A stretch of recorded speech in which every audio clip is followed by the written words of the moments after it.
पिछली 2 वीडियोज़ को सुनने के बाद, समझने के बाद हमारे अंदर एक बहुत ही गहरा विचार पैदा हुआ है और एक बहुत ही गहरी अंडरस्टैंडिंग पैदा हुई है कि यह पूरा मन क्या है। यह सिर्फ मन कहना ठीक नहीं, यह मनः शरीर इसको कह सकते हैं। और ज्ञानियों ने इसको मनस शरीर कहकर बयान किया कि शरीर और मन यह दोनों मिलकर पंचस्कंद बनता है। और इस पंचस्कंद में यानी इस मन के 5 भागों में हमने पूरी तरह से मन को समझने की कोशिश करी और इसी मन ने आत्मभाव की अभिव्यक्ति होती है, जिसको हम साधारणतया बोलचाल की भाषा में आत्मा कह देते हैं।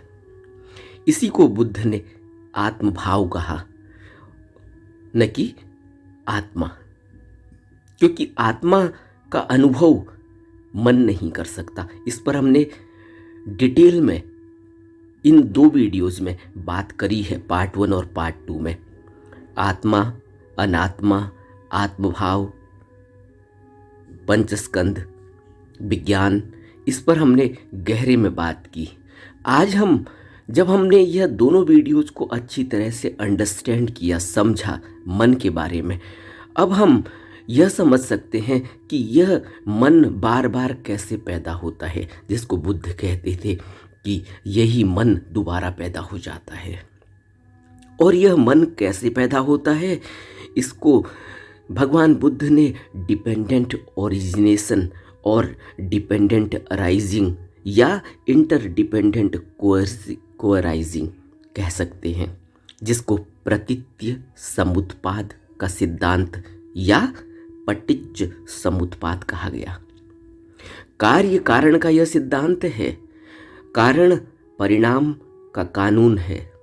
इसको हम प्रतीत्य, किसी वस्तु के होने पर समुत्पाद होता है, यानी कारण से कार्य की उत्पत्ति होती है और कार्य से फिर कर्म से फिर कारण की उत्पत्ति होती है, और यह कभी खत्म न होने वाला चक्र ऐसे ही चलता रहता है। सब अनित्य है, इम्परमानेंट है, जिसको हम अभी पिछले 2 वीडियोज़ में सुनकर आए हैं। सब अनत्ता या सब अनात्म, सब दुखा, और क्योंकि यह सब ही नष्ट हो जाने वाला है, नश्वर हो जाने वाला है, इसीलिए सब दुखा, यह दुख का कारण है। अंत में इसमें सफरिंग के अलावा और कुछ भी नहीं। और कैसे यह सफरिंग का अंत होगा, इसको पटिच्च समुत्पाद के सिद्धांत को समझने से हमें समझ में आएगा कि कैसे ज्ञान, विवेक, प्रज्ञा से दुखों से मुक्त होया जा सकता है। इससे हमें यह समझ में आएगा कि किसी बुद्ध पुरुष की, किसी ज्ञानी की, किसी सत्पुरुष की, किसी गुरु की हमारे जीवन में कितनी अनिवार्यता है। इससे हमें यह भी समझ में आएगा कि हमें ज्ञान की कितनी आवश्यकता है। इससे हमें यह भी समझ में आएगा कि हमें किस तरह से अपने अंदर ऐसी अंडरस्टैंडिंग को पैदा करना है, जिसके लिए हमें विद्या की ज़रूरत होगी। विद्या को साधारण भाषा में हम क्या कहते हैं? स्कूलिंग। साधारण भाषा में हम विद्या को क्या कहते हैं? नॉलेज। साधारण भाषा में हम क्या कहते हैं कि हमें एक अच्छा शिक्षित, पढ़ा लिखा, समझदार व्यक्ति होना चाहिए। यहाँ से यह शुरुआत होती है कि हमें इस भव से निकलने के लिए, जहाँ इस मन में हम कैद हो चुके हैं, यानी इस मन ने शरीर रूप ले लिया है, शरीर मनः शरीर स्थिति में हम हैं। यहाँ से अब हम कैसे वापस जाएंगे, कैसे अब हम परम चेतन अवस्था को प्राप्त करेंगे, कैसे अब हम इस भवलोक से मुक्त होंगे, इस मन के जाल से, इस जन्म मरण से मुक्त होंगे। यही समस्त बुद्धों ने यहाँ आकर हमें संदेश दिया, हमें बताने की कोशिश की, हमें समझाने की कोशिश की, और कैसे हम यहाँ से निकल सकते हैं इसके लिए उन्होंने हमें पूरा रास्ता बताया कि किस विधि से, किस तकनीक से, किस तरीके से अब हम अपनी यात्रा को वापस कर सकते हैं। इसी यात्रा के जरिए अब हमने वापसी करनी है, और इस यात्रा का मार्ग हमें सिर्फ बुद्ध पुरुष बता सकते हैं। अब यह हमारे बस की तो नहीं। क्यों? क्योंकि प्रतीति समुत्पाद का सिद्धांत यह कहता है कि यह 12 कड़ियाँ जो एक दूसरे से जुड़ी हुई हैं, जिसकी वजह से इस भावलोक में जन्म होता है, फिर मृत्यु होती है, फिर जन्म होता है, फिर मृत्यु होती है। यानी कि यह मन इस संसार में पूरी तरह से कैद हो चुका है, जिसको हम कहते हैं साधारण भाषा में बुद्धों ने, ज्ञानियों ने हमें समझाने की कोशिश करी कि यह आत्मा यहाँ मन के चंगुल में बुरी तरह से कैद हो चुकी है, फंस चुकी है, और इसमें इतनी बेड़ियाँ लग चुकी हैं कि यह ऐसे ही जेल खाने में कैद हो चुकी है। अब ये 12 कड़ियाँ कौन सी हैं जिनसे प्रतीति समुत्पाद की पूरा सिद्धांत व्याख्यात होता है, प्रदर्शित होता है। यह 12 कड़ियाँ जहाँ इनकी शुरुआत होती है वह है अविद्या। अविद्या को हम इग्नोरेंस कहते हैं, अज्ञान कहते हैं, और इस अविद्या या इस इग्नोरेंस, इस अज्ञान के कारण हम में संस्कार लगते हैं, और इन संस्कारों के कारण संस्कार क्या होते हैं कि हम अपनी मैं और मेरी के कारण कर्म करते हैं कि मैं यह पालूं, मैं वह पालूं। इग्नोरेंस, तृष्णा, तृष्णा का कारण होता है इग्नोरेंस, अविद्या। अविद्या की वजह से हम यह देख ही नहीं पाते कि क्या सच है, क्या झूठ है, क्या अच्छा है, क्या बुरा है, क्या मेरा फायदा है, क्या मेरा नुकसान है।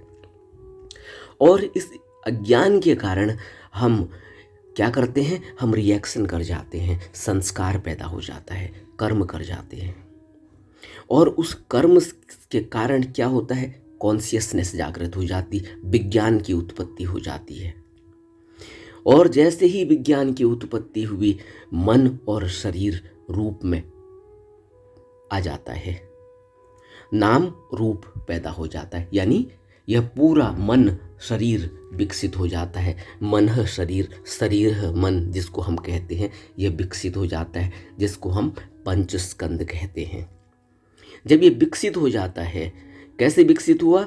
इग्नोरेंस पहला, अविद्या, दूसरा संस्कार, हमने रिएक्शन करा, हमने कर्म किया, और विज्ञान, कॉन्शियसनेस, विज्ञान की उत्पत्ति हुई, कॉन्शियस हुआ, और चौथा नाम रूप, यानी यहाँ से माइंड एंड मैटर, यहाँ से मन शरीर, शरीर मन पैदा हो गया। जैसे ही ये माइंड एंड मैटर, नाम रूप पैदा हुआ, फिर क्या हुआ, इसमें इस रूप में 6 इंद्रियां हैं, 5 इंद्रियां हैं, छठा मन है, यानी नाम शरीर, मन शरीर, नाम रूप जिसको कहा गया। इसमें 5 इंद्रियां पैदा हो जाती हैं। जैसे ही यह शरीर मिलता है, 5 इंद्रियां इसके साथ मिलती हैं, और छठा है हमारा मन। इससे मिलकर मन क्या है, इसको हम पहले बात कर चुके हैं। पूरा पंचस्कंद, इसमें विज्ञान, संस्कार और इग्नोरेंस, यह 3 जुड़े हुए होते हैं, और नाम रूप पूरा मिला के शरीर और मन पैदा हो जाता है। जैसे ही शरीर पैदा होता है, 5 इंद्रियां उसमें हैं, छठा उसमें मन है, और जब 5 इंद्रियां हैं तो यह 5 इंद्रियां और छठा मन क्या करते हैं, यह बाहर संवेदनाओं को, सूचनाओं को इकट्ठा करते हैं। इंद्रियों के द्वारा हम सूचना लेते हैं, जिसको हम 6 सेंसेस कहते हैं। ये 6 इंद्रियां हैं, इनसे हम सूचनाओं को लेते हैं, सूचनाओं को लेके उनके कांटेक्ट में आते हैं, उनको स्पर्श करते हैं, अपने मस्तिष्क पटल पर उन सूचनाओं को लगाते हैं, और जैसे ही मस्तिष्क पटल पर वह सूचना एकत्रित होती है, इकट्ठी होती है, वैसे ही एक सेंसेशन पैदा होता है कि यह चाहिए, एक इच्छा पैदा होती है, एक सेंसेशन पैदा होती है, एक एक्साइटमेंट पैदा होता है। इस संवेदना से, इस सेंसेशन से तृष्णा का जन्म होता है। अब वो कहता है कि नहीं चाहिए। तृष्णा बार बार जो है, आसक्ति बार बार उसकी हुक उठती है, बार बार उसकी याद आती है। किसकी? जो सेंसेशन पैदा हुई थी इंद्रियों के जरिए। और जब यह सेंसेशन बार बार हुक मारती है तो तृष्णा जो दौड़ाने लगती है, जो कृत्य कराने लगती है। और इस तृष्णा से फिर क्या होता है? अटैचमेंट। जैसे ही यह तृष्णा के पीछे हम दौड़ते हैं, इसमें कुछ पाते हैं, कुछ नहीं पाते हैं, अटैचमेंट पैदा होता है। इस अटैचमेंट को हमने उपादान कहा। यही उपादान, यही बंधन, यह हमें बार बार अब उस तृष्णा को पूरा कराने के लिए, उसको और आगे फैलाने के लिए, उसको और आगे बढ़ाने के लिए, इसी तृष्णा से मोह, इसी तृष्णा से बाकी सारी चीज़ें पैदा होती हैं।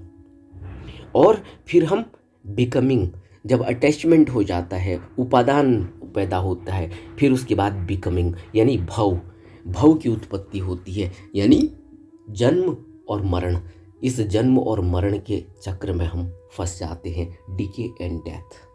फिर जन्म, फिर मरण, फिर जन्म, फिर बुढ़ापा, फिर मरण, फिर जन्म, फिर रोग, फिर बुढ़ापा, फिर मरण। इस तरह से ये 12 कड़ियाँ हैं जो एक दूसरे से जुड़ी हुई हैं, जिसको हम पटिच्च समुत्पाद का सिद्धांत या प्रतीत्य समुत्पाद का सिद्धांत या independent origination, dependent arising, independent coarising या डिपेंडेंट ओरिजिनेशन कहते हैं। इन 12 कड़ियों की, जिसमें इग्नोरेंस पहला है, अविद्या, संस्कार दूसरा, तीसरा विज्ञान, चौथा नाम रूप, पांचवा 6 इंद्रियां, छठा स्पर्श कांटेक्ट, सातवां संवेदना सेंसेशन, आठवां तृष्णा अवर्जन, नौवां उपादान अटैचमेंट, और 10वां भाव बिकमिंग, और 11वां बर्थ यानी जन्म, और 12वां मरण। यह 12 कड़ियां हैं जो प्रतीत्य समुत्पाद के सिद्धांत को पूरी तरह से खोलकर बताती हैं।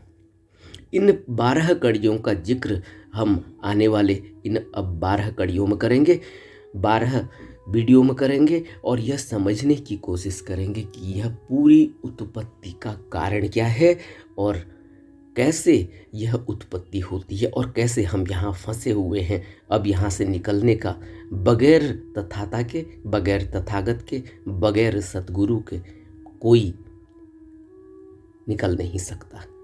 यह कानून अटल हो गया है अब। इसीलिए बार बार ज्ञानियों ने, बार बार संतों ने यही कहा कि अब यह कानून अटल है कि गुरु के बिना यहाँ से कोई मुक्त नहीं हो पाएगा। बात बड़ी हमें जमती नहीं कि गुरु के बिना मुक्त नहीं हो पाएंगे। बात हमें ये जमती नहीं कि हमने कुछ पहले किया भी है, क्योंकि हमें तो यही लग रहा है कि हम बिल्कुल ही ठीक है। आज भी हम अज्ञानतावश वह कर्म करते हैं जिनको हम ठीक ही समझते हैं, बाद में पता चलता है कि वो ठीक नहीं है। एक आदमी सिगरेट पी रहा है, एक आदमी शराब पी रहा है, वो कहता है इसमें गलत क्या है, समाज में तो सब चलन है।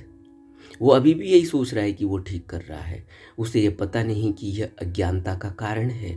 उसे यह पता नहीं कि इससे कितने उसकी कॉन्शियसनेस, कितनी उसके अंदर की वह मानसिक शक्ति पूरी तरह से दब जाती है, जिसकी वजह से वह अब क्या अच्छा है और क्या बुरा है यह विचार ही नहीं कर पाता और कर्मवश कर्म करता चला जाता है।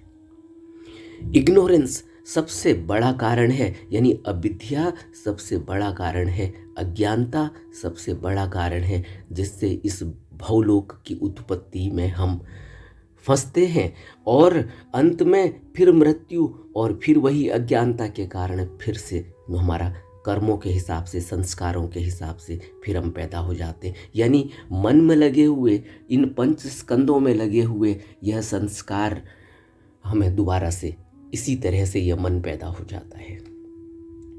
इस सब के बारे में हम अब बात करेंगे आगे डिटेल में।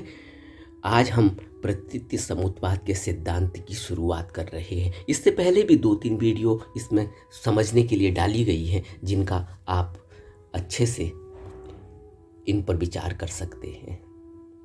नमो बुद्धाय।